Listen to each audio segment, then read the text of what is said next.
Pangeran Diponegoro, pemimpin Perang Jawa bagian pertama. Bendoro Pangeran Haryo Diponegoro, atau lebih dikenal sebagai Pangeran Diponegoro, adalah salah satu pahlawan nasional Republik Indonesia yang memimpin Perang Diponegoro atau Perang Jawa antara tahun 1825 sampai 1830. Pangeran Diponegoro lahir di Ngayogyakarta, Hadiningrat pada 11 November 1785. Ia adalah putra dari Raden Ajeng Mangkarawati dan ayah bernama Gusti Raden Mas Suraja. Nama asli Pangeran Diponegoro adalah Bendoro Raden Mas Mustahar yang ia dapatkan ketika ia lahir. Di kemudian hari, nama tersebut berubah menjadi Bendoro Raden Mas Antawirya. Nama Pangeran Diponegoro ia dapatkan ketika ayahnya Gusti Raden Mas Suraja naik tahta menjadi raja dan bergelar Hamengkubuwono III. Pada masa mudanya, Pangeran Diponegoro sudah tertarik memperdalam agama Islam dengan membaca buku-buku Islam dan belajar dari para ulama. Meskipun Pangeran Diponegoro merupakan seorang keturunan bangsawan, dia sebelumnya tidak menaruh minat terhadap dunia perpolitikan keraton. Ia lebih menyukai hal-hal yang menyangkut pada masalah keagamaan dan lebih nyaman berbaur dengan rakyat. Namun hal ini berubah drastis ketika dirinya ditunjuk sebagai salah satu wali dari Sultan Hamengkubuwono V yang pada saat itu masih berusia 3 tahun. Karena baru berusia 3 tahun, pemerintahan keraton sehari-hari dikendalikan oleh Patih Danureja dan Residen Belanda. Pangeran Diponegoro yang tidak menyukai dengan cara perwalian itu akhirnya mengajukan protes. Ia tidak menyukai dengan campur tangan Residen Belanda yang masuk ke dalam pemerintahan keraton. Berawal dari masalah tersebut, mulai tumbuh jiwa anti-kolonial dalam diri Diponegoro.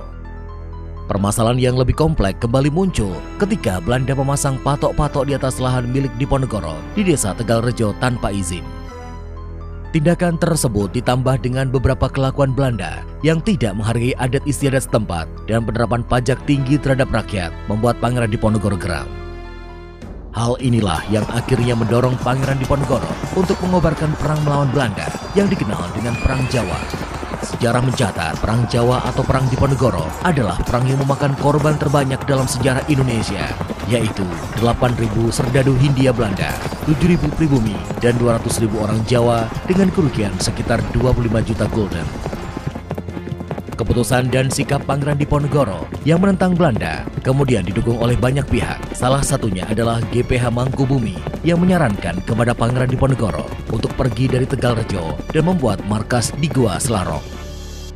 Seruan Perang Sabilillah yang disebarkan oleh Diponegoro menarik banyak simpati masyarakat yang membuat mereka tidak segan untuk ikut bergabung ke dalam pasukan melawan Belanda. Bahkan saking besarnya perang tersebut, Perang Diponegoro tidak hanya terjadi di daerah Yogyakarta saja, tetapi juga menyebar sampai ke Semarang, Banyumas, Wonosobo, hingga ke Tuban, Pacitan, Kediri, dan Surabaya. Luasnya daerah peperangan membuat perang ini disebut sebagai Perang Jawa. Dalam mengobarkan peperangan, Pangeran Diponegoro dibantu oleh beberapa pihak, di antaranya Kyai Mojo, seorang tokoh Islam dari Surakarta. Hubungannya dengan Pangeran Diponegoro tidak hanya sebatas ulama dan muridnya saja, tetapi Kyai Mojo juga mempunyai hubungan kekerabatan dengan Diponegoro. Ibu dari Kyai Mojo, yaitu Raden Ajeng Mursilah, merupakan saudara perempuan Hamengkubuwono III yang tidak lain adalah ayah Pangeran Diponegoro.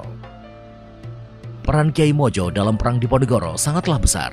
Ia berhasil merekrut banyak sekali kiai di desa, para syekh, pejabat-pejabat urusan agama, guru-guru ngaji, dan juga puluhan ulama yang tersebar dari Bagelen, Kedu, Mataram, Pajang, Madiun, Ponorogo, dan lain-lain.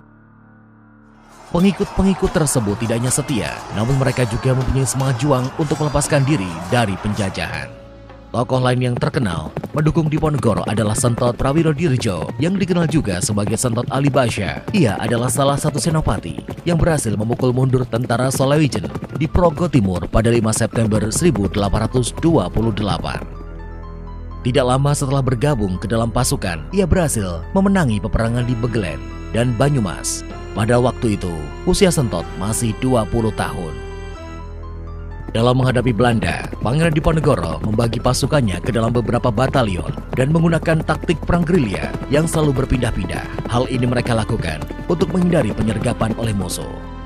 Markasnya di Selarong seringkali kosong ketika pasukan Belanda menyerang lokasi. Sang pangeran dan pasukannya baru kembali ke Selarong setelah pasukan Belanda pergi meninggalkan Selarong.